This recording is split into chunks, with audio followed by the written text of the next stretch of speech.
وسلم نے فرمایا ابغض الرجال عند اللہ الالد الخصم، اللہ کے نزدیک سب سے زیادہ مبغوض جھگڑالو آدمی ہے، یعنی سب سے زیادہ غصہ اللہ کا کس پر ہے؟ جو بات بات پر جھگڑے کرے، فساد کرے۔ ایسا آدمی اللہ کے نزدیک بہت ہی کم ترین ہے، اور اس کے اوپر اللہ غصہ ہوتے ہیں، سمجھ گئے؟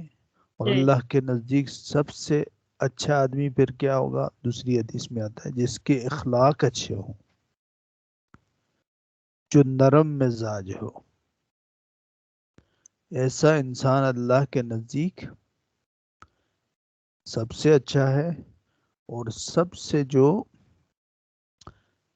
زیادہ برا آدمی ہے، سب سے زیادہ جس پر اللہ کا غصہ ہوتے ہیں، اللہ غصہ ہوتے ہیں، وہ جھگڑا کرنے والا، فساد کرنے والا، بات بات پر لڑائی کرنے والا، گالی دینے والا۔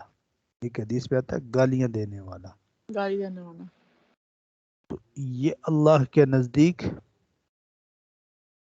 برے ہیں، اور اللہ کا غصہ ان پر رہتا ہے، اس لیے کہ ایسا بندہ جو جھگڑالو ہو، گالیاں دینے کی عادت ہو، یہ معاشرے کے اندر فساد برپا کرتے ہیں،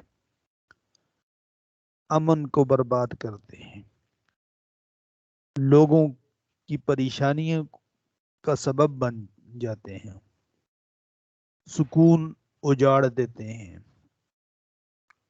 لوگوں میں دشمنیاں پیدا کر دیتے ہیں،